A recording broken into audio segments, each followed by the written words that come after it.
Jessie, 24 months ago you came here, nobody knew who you were. Now you're one of the most accomplished athletes in wildflower history. How was it different this year? It was, it was way different than 2 years ago, obviously. A lot more people know my name and cheering for me and stuff. And then this was even significantly different than last year. I was telling people last night, I felt a ton of pressure internally last year to legitimize the first win and to kind of prove it to myself that I wasn't like a one-hit wonder, you know? And so I didn't feel that pressure this year. I wanted to win really badly, but it honestly didn't mean as much to me this year as it did last year, because I feel legitimized as an athlete. But what meant a lot this year was beating the field that showed up on the day that we had here, which was a tough day for me with a non-wetsuit swim. That's a new challenge I haven't faced here, and that's definitely puts me at more of a disadvantage than the other guys. And then racing Joe, I've never beaten Joe Gambles before, and I've only just barely beaten Leon, once, and Jeff Simons. I mean, that's a guy that was third at world champs, so all those guys were on my radar, and I knew it was going to be a tough day. So take us through from the moment that you began working hard towards the end of the bike, where you made your last little gas push.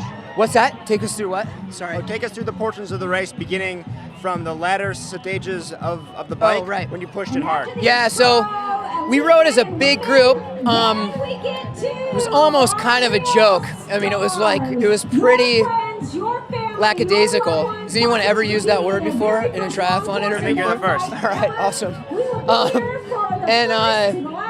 And so around mile 35, you turn on to this cool road. It's my favorite part of the course. It's before Nasty Grade, and you kind of go through these like pastures and stuff.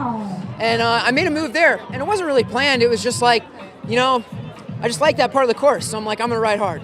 And sure enough, Leon and Joe came with me, which is basically what I expected. I expected the three of us. I knew those guys were super strong riders, that we would most likely gap the rest of the field.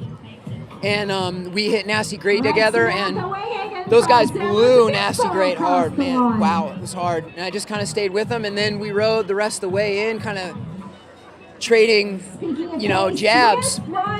And caught Clayton right as we were coming into the T2, and then I knew I was going to have a tough race on my hands, because those guys are both, two of the best runners in the sport,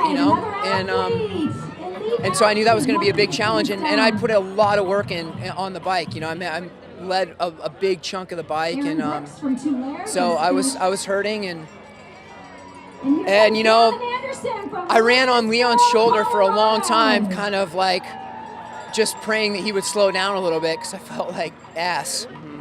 And I don't know what happened. It was kind of like two boxers. We were just like, he'd do the little surge up the hill, and then I'd do a little surge on the flat, and then he'd do a little surge up the hill, and every time we were just like kind of testing each other and just beating the crap out of each other. And then eventually around 8.5 miles, I didn't really make a conscious move, but I just kind of like let my body float down the hill, and it just kind of floated away from him a little bit. And when I saw at the turnaround that I had a little gap, I put in some effort up that last big hill.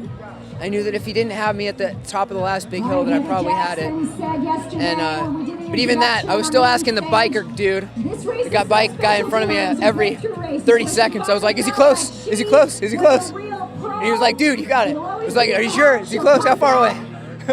And 3 for 3 is an amazing record. Congratulations.